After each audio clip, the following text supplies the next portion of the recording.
తాకట్టులో ఉన్న బంగారాన్ని విడిపించి ఆ రోజు ఆన్లైన్ రేటుకే మేము కొంటాం. Sharma gold company.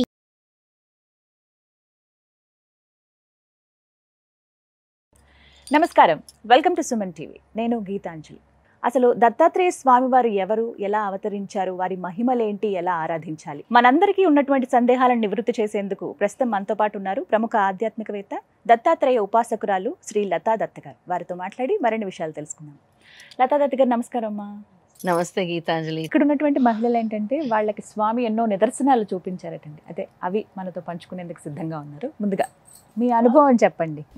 నమస్తే అండి. నమస్తే. నా పేరు రజిత అండి. రజిత గారు. రజిత ఎక్కడి నుంచి వచ్చారు? నేను ఖమ్మం దగ్గర సత్పల్లి నుంచి వచ్చాను.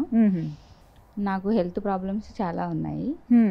అంటే ప్రాబ్లమ్స్ అని కూడా చెప్పొచ్చో లేదో తెలియదు, కానీ నేను చూడటానికి ఇట్లా ఉంటాను, కానీ ఎప్పుడు ఎట్లా ఉంటానో నాకు తెలియదు. అప్పుడు సడన్గా వస్తుంది బ్యాక్ పెయిన్ అని, స్టమక్ పెయిన్ చాలా రోజుల నుంచి నన్ను బాధిస్తుంది. అమ్మ నాకు అప్పుడు తెలియదు అసలు. ఆ టైంలో నాకు అమ్మ పరిచయం అయ్యి 4 months 5 months అవుతుంది అంతే. నేను ఇట్లా ఈ పెయిన్ ఎన్నో హాస్పిటల్ తిరిగాను, దీని గురించి ఎక్కడ నాకు సెట్ అవ్వలేదు అసలు.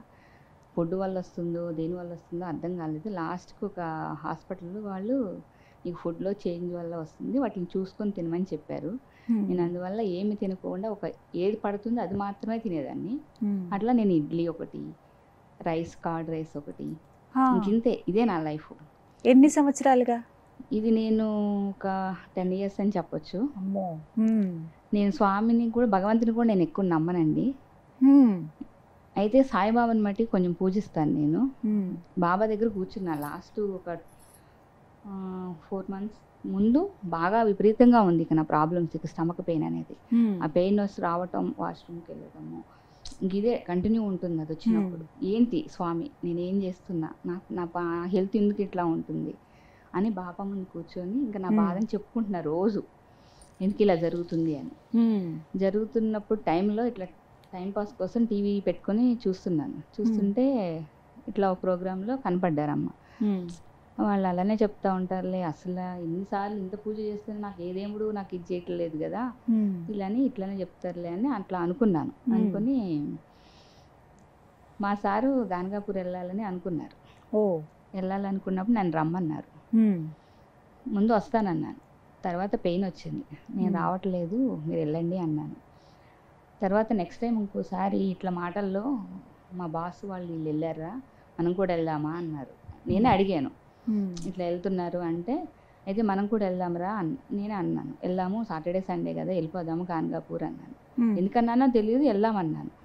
వెళ్ళిపోయామండి. వెళ్ళిపోయిన తర్వాత దర్శనం అదంతా నాకు అక్కడ చెప్పింది ఏం చెప్పారంటే, అక్కడ దర్శనం అంత ఈజీగా అవ్వదు, జనాలు ఫుల్గా ఉంటారు, లైన్లో నిలబడాలి, నీ హెల్త్ బాగోలేదు, నేను వస్తున్నా, స్వామి ఇప్పుడు రప్పించుకుంటున్నాడేమో, నేను వస్తున్నా, ఆయన ఇష్టం, నాకైతే ఓపిక లేదు, లైన్లో నుంచో పెడతాడో తీసుకెళ్ళి దర్శనమే చేపిస్తారు. వెళ్ళానండి, 10 members కంటే ఎక్కువ లేదు దర్శనానికి. దర్శనం ఫ్రీగా చేసుకున్నాను. పొద్దున్నే సాయంత్రం 2 పూట్లా చేసుకున్నాను. సాయంత్రం టైంలో పల్లకీ సేవ టైంలో వెళ్ళినప్పుడు దర్శనం చేసుకొని వచ్చి నేను కూర్చుంటే నాకు విపరీతమైన హెడేక్ వచ్చిందండి. అప్పుడు దాకా నేను బాగానే ఉన్నాను. నా హెడేక్ కూడా అసలు నేను చూడలేదు నా జీవితంలో, అంత తలనొప్పి. నేను ఇంకా నా వల్ల కాదు వెళ్ళిపోదాం అనుకున్న టైంలో అమ్మ తన భక్తులను తీసుకొని అక్కడికి వచ్చారు. నాకు తెలియదు అసలు తీసుకొని వచ్చారనుకున్న విషయం కూడా నాకు తెలియదు. నేను ఇట్లా పట్టుకొని కూర్చొని బాధపడుతూ ఉంటే మా సార్ పక్క నుండి, ఆవిడ లలితా చౌదరి గారు అనుకుంటా, చూడు అన్నారు. ఇక్కడున్న హ్యాండ్ బ్యాగ్ పట్టుకొని అమ్మ కనపడగానే పట్టుకొని పరిగెత్తిపోయాను.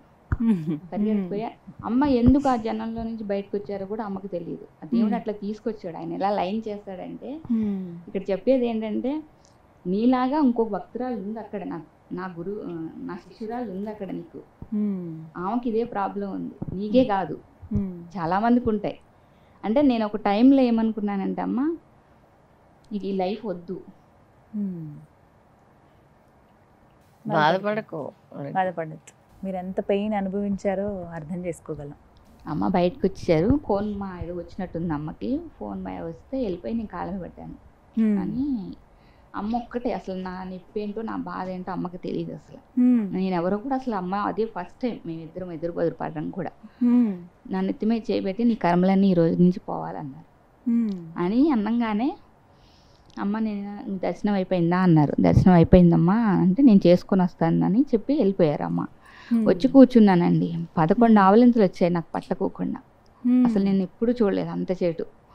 ఆ 11 ఆవలింతలు వచ్చిన తర్వాత తలనొప్పి తగ్గిపోయింది. అప్పటి నుంచి ఇప్పటి వరకు నేను ఆ హెడేక్ టాబ్లెట్ ఇదివరకు వారంలో 2 సార్లు 3 సార్లు వేస్తూ ఉండేదాన్ని ఆ తలనొప్పికి. మా వాళ్ళు అంతా ఉండేవాళ్ళు, ఎందుకు ఇన్ని ట్యాబ్లెట్స్ వాడుతున్నావు, ఇప్పటికే హెల్త్ బాగాలేదు, ఇంకా పాడైపోతాయి అని చెప్పేవాళ్ళు. అమ్మ ఆశీర్వాదం ఎప్పుడైతే నాకు ఇచ్చిందో అప్పటి నుంచి ఇప్పటికి మహా అయితే 2 మంత్స్కి ఒకటి పడుతుందేమో నిజంగా. ఆ తర్వాత నెక్స్ట్ టైం నేను అమ్మకి పిఠాపురంలో మళ్ళీ ఇట్లా ప్రోగ్రామ్ ఒకటి ఉంది, మా సార్కి తెలుసు. అప్పుడు అమ్మను మా సారు పాదయాత్ర చేశారు కుర్వాపురం. చేసినప్పుడు కూడా నాతో అన్నారు, నువ్వు కూడా వస్తావా అంటే, అంత చేసినా కానీ నాకు అమ్మ చెప్పచ్చు ఇంకా నమ్మకం కుదరలేదు. అవునా? వస్తావా అంటే, నేను రానులే, మీరు వెళ్ళండి, నాకు దేవుడు ఎప్పుడు తీసుకెళ్ళాలంటే అప్పుడే వస్తాను అని చెప్పాను. పిఠాపురం కూడా సేమ్ అట్లానే అన్నానండి. అమ్మ ప్రోగ్రామ్ 5 రోజులు చెప్పారు వెళ్దామని, నేను రాను అన్నాను. సరే నీ ఇష్టం, అవకాశం అడిగాను, నీ ఇష్టం అన్నారు. అందరి తర్వాత తెల్లారి బట్టలు సర్దేసుకున్నాను, రెడీ అని మా మమ్మీ ఫోన్ చేసింది, వెళ్తున్నావా అంటే వెళ్తున్నాను అన్నాను. అదేంటి వెళ్ళనన్నావు కదా అన్నారు. వెళ్తున్నా, 2 రోజుల కోసం వెళ్ళేసి వస్తా అంతే, నేనేం ఉండను అక్కడ అని చెప్పాను. వెళ్ళిపోయిన తర్వాత మా సార్ అన్నారు దారిలో, నువ్వు 2 రోజులే ఉంటానంటున్నావు కదా, నిన్ను బలవంతం పెట్టను, నీకు బాగోపోతే ఇంటికి పంపించేస్తాను, నువ్వు చెప్పే ఎప్పుడు వెళ్ళిపోదామంటే అప్పుడు వెళ్ళిపోదామని. 2 డేస్ అయిన తర్వాత అడిగారు పిఠాపురంలో, వెళ్దామా ఉంటావా అని. ఉంటావని కూడా అలా పంపించి వస్తా పదా అన్నారు. నేనైతే రాను, అమ్మ ఉంది ఇక్కడ, నేను రాను. 5 రోజులది అమ్మతో 7 రోజులు జర్నీ అయిందండి. అప్పుడు అమ్మ చూసారు నేను తినే ఫుడ్ ఏంటనేది. అమ్మకి గురువు కదా, అన్నీ తెలిసిపోతున్నాయి. నాది ఏంటనేది నేను లోపల అనుకుంటే అమ్మకి తెలిసిపోతుంది. నేను ఇడ్లీయే తింటున్నా, ఏంటి ఇడ్లీయే తింటున్నావు, గారి పెట్టించుకో, నేను ఇస్తున్నా పెట్టించుకో, తిను, ఎట్లా పడితే చూస్తా నేను. అన్నీ అమ్మే అలవాటు చేశారండి. గారె, చపాతి, ప్రతి టిఫిన్ అమ్మే అలవాటు చేశారు. ఇప్పుడు అన్నీ అమ్మ నా పక్కన ఉంటే చాలు. నేను ఇప్పుడు ఇక్కడ దాకా నేను ఉన్నాను అంటే నిన్న జరిగింది కదా దత్తాత్రేయ స్వామి అమ్మ వాళ్ళ ఇంట్లో పీఠం పెట్టడం, అక్కడ నేను తిరుగుట చూసి మా అన్నయ్య వాళ్ళే ఆశ్చర్యపోయారు.